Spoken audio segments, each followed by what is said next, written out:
O Livro da Confiança, Padre Thomas de St. Laurent, capítulo 2, Natureza e Qualidades da Confiança, seção 1. A confiança é uma firme esperança. Com a concisão que traz o cunho de seu gênio, define São Tomás a confiança, uma esperança fortalecida por sólida convicção, palavra profunda que não faremos senão comentar neste capítulo. Pesemos atentamente os termos que emprega o doutor Angélico. Confiança, diz ele, é uma esperança, não uma esperança ordinária, comum a todos os fiéis. Um qualitativo preciso a distingue. É uma esperança fortalecida. Notai bem, no entanto, não há diferença de natureza, mas somente de grau de intensidade. Os albores incertos da aurora, tal como o esplendor do sol no zeniche, fazem parte do mesmo dia. Assim, a confiança e a esperança pertencem à mesma virtude. Uma é apenas o desabrochar completo da outra. A esperança comum perde-se pelo desespero, pode tolerar, no entanto, certa inquietação. Quando, porém, atinge essa perfeição que faz trocar o seu nome pelo nome de confiança, torna-se-lhe então mais delicada a susceptibilidade, não suporta mais a excitação, por leve que se imagine. A menor dúvida a rebaixaria e a faria voltar ao nível da simples esperança. O profeta real escolhia exatamente as expressões quando chamava a confiança uma superesperança. Trata-se realmente aqui de uma virtude levada ao máximo de intensidade, e Padre Saint-Jury, autor espiritual dos mais estimados do século XVII, via justamente nela uma esperança extraordinária e heróica. Não é, pois, a confiança flor banal, cresce nos cumes e não se deixa colher senão pelos generosos. Seção 2. Ela é fortalecida pela fé. Levemos mais longe esse estudo, que força soberana fortifica a esperança a ponto de torná-la inabalável aos assaltos da adversidade. A fé, a alma confiante, guarda na memória as promessas do Pai Celeste, medita-as profundamente, sabe que Deus não pode faltar à palavra e daí a sua imperturbável certeza. Se o perigo a ameaça, a envolve, a domina mesmo, ela conserva sempre a serenidade, apesar da iminência do risco. Repete a palavra do salmista: o Senhor é minha luz e a minha salvação. Que posso recear? O Senhor protege minha vida. Quem me fará tremer? Existem entre a fé e a confiança relações estreitas, laços íntimos de parentesco. Empregando a expressão de um teólogo moderno, deve-se achar na fé a causa e a raiz da confiança. Ora, quanto mais se afunda a raiz na terra, mais seiva nutriente dela tira, mais vigorosa crescerá a haste, mais opulenta será a floração. Assim, a nossa confiança desenvolve-se na medida em que se aprofunda em nós a fé. Os livros santos reconhecem a relação que une essas virtudes. Não são designadas pelo mesmo vocábulo fides, uma e outra, sob a pena dos escritores sagrados? Seção 3. A confiança é inabalável. As considerações precedentes terão parecido talvez por demais abstratas. Era necessário, no entanto, que nelas nos firmássemos. Delas deduziremos as qualidades da verdadeira confiança. A confiança, escreve o Padre Saint-Jury,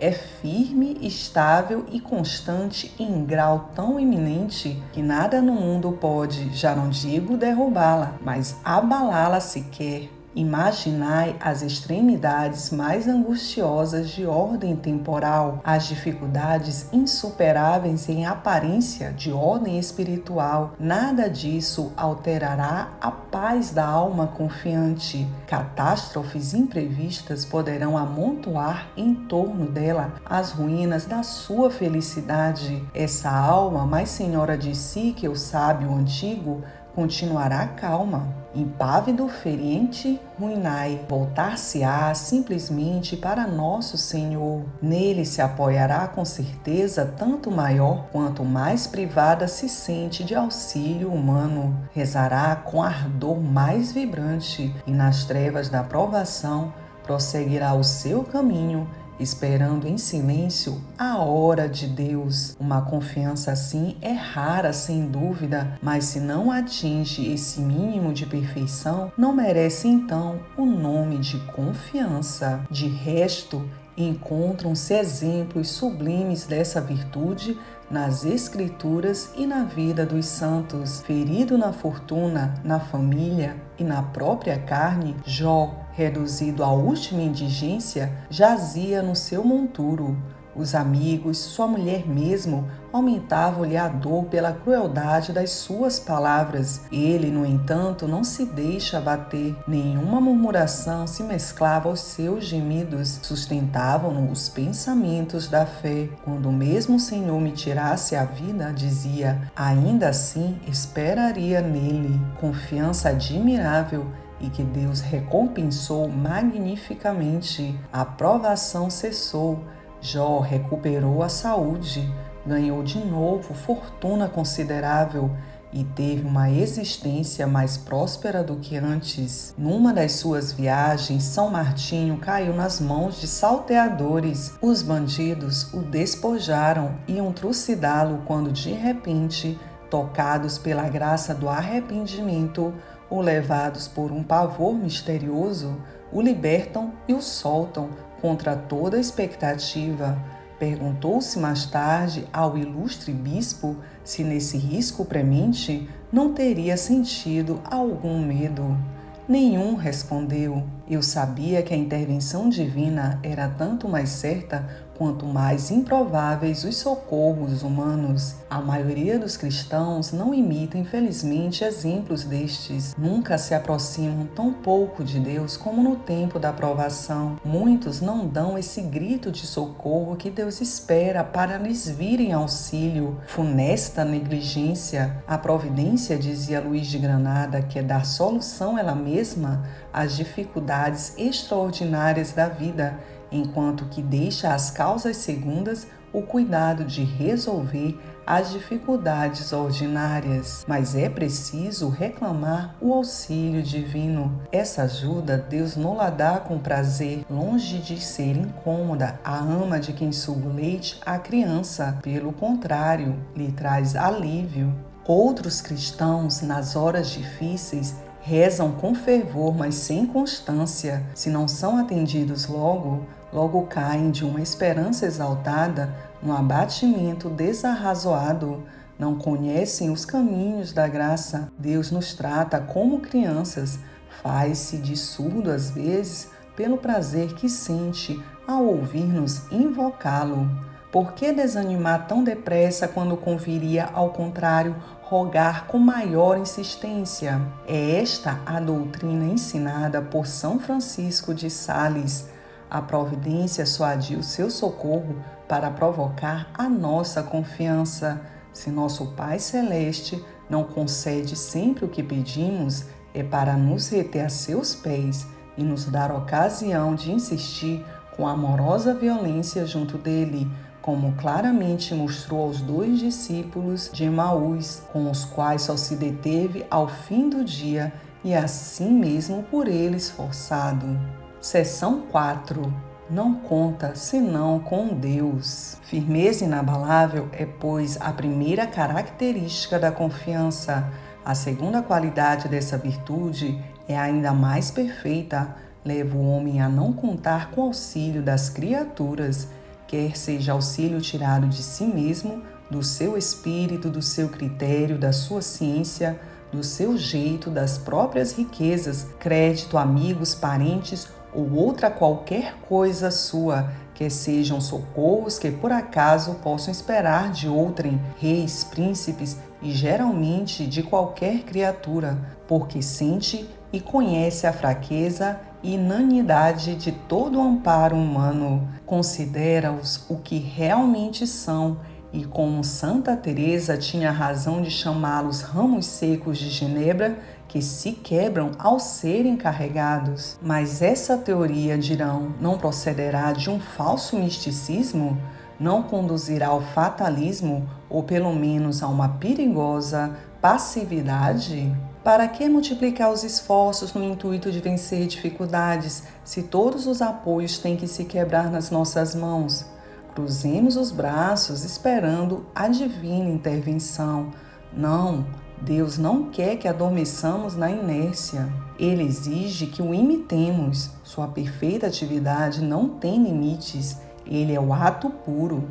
Devemos, pois, agir, mas só dele devemos esperar a eficácia da nossa ação. Ajuda-te que o céu te ajudará. Eis a economia do plano providencial a postos. Trabalhemos com afinco, mas espírito e coração voltados para o alto. Em vão vos levantareis antes da aurora, diz a Escritura. Se o Senhor não vos ajudar, nada conseguireis. Com efeito, nossa impotência é radical. Sem mim, nada podeis, diz o Salvador. Na ordem sobrenatural, essa impotência é absoluta. Atendei bem ao ensino dos teólogos. Sem a graça, o homem não pode observar por muito tempo e na sua totalidade os mandamentos de Deus. Sem a graça, não pode resistir a todas as tentações, por vezes tão violentas que o assaltam. Sem a graça, não podemos ter um bom pensamento,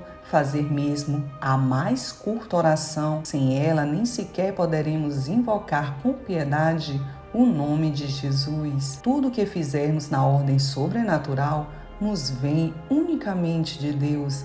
Na ordem natural mesmo, é ainda Deus que nos dá a vitória. São Pedro havia trabalhado a noite toda, era resistente na labuta, conhecia a fundo os segredos do seu ofício tão duro. No entanto, em vão havia percorrido as ondas mansas do lago, nada havia pescado. Recebe, porém, o mestre na barca, lança a rede em nome do Salvador. Tem logo uma pesca miraculosa e as malhas da rede se rompem, tal número de peixes. Seguindo o exemplo do apóstolo, lancemos a rede com paciência incansável, mas só de nosso Senhor esperemos a pesca milagrosa. Em tudo o que fizerdes, dizia Santo Inácio de Loyola, eis a regra das regras a seguir. Confiai em Deus, agindo entretanto como se o êxito de cada ação dependesse unicamente de vós e nada de Deus, mas empregando assim vossos esforços para esse bom resultado, não conteis com eles,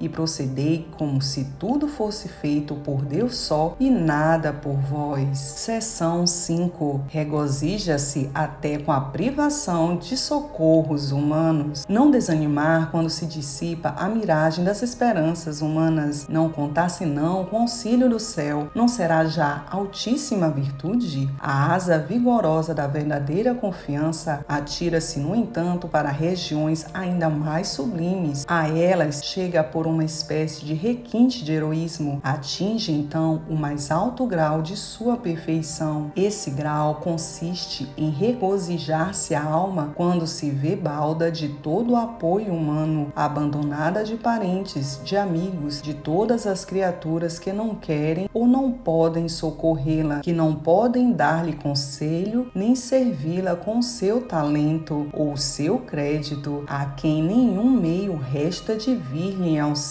Que sabedoria profunda denota semelhante alegria em circunstâncias tão cruéis. Para poder entoar o cântico da aleluia sob golpes que naturalmente deveriam quebrar a nossa energia, é preciso conhecer a fundo o coração de nosso Senhor, é preciso crer perdidamente na sua piedade misericordiosa e na sua bondade onipotente, é preciso ter a absoluta certeza de que Ele escolhe para a sua intervenção a hora das situações desesperadoras. Depois de convertido, São Francisco de Assis desprezou os sonhos de glória que antes o haviam deslumbrado, fugia às reuniões mundanas, retirava-se na floresta para entregar-se longamente à oração, dava esmolas generosamente. Esta mudança desagradou a seu pai, que arrastou o filho ante a autoridade diocesana, acusando-o de dissipar-lhe os bens. Então, em presença do bispo maravilhado, Francisco renuncia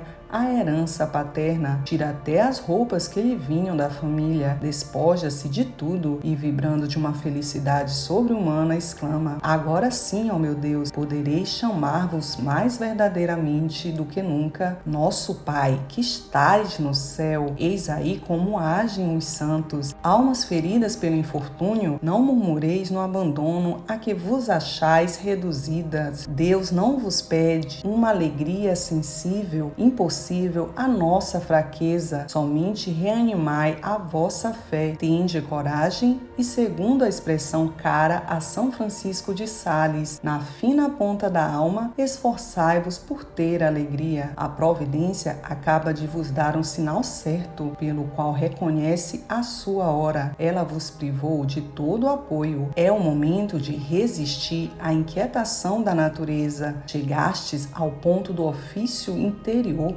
em que se deve cantar o Magnífica e fazer fumegar o incenso. Regozijai-vos no Senhor, eu vos repito, regozijai-vos, o Senhor está perto. Segui este conselho e vos dareis bem. Se o Mestre Divino não se deixasse tocar por tamanha confiança, não seria aquele que os evangelhos nos mostram tão compassivo, aquele que a visão dos nossos sofrimentos fazia estremecer de dolorosa emoção. Nosso Senhor dizia a uma alma privilegiada: se sou bom para todos, sou muito bom para os que confiam em mim. Sabeis quais são as almas que mais aproveitam de minha bondade? As que mais esperam.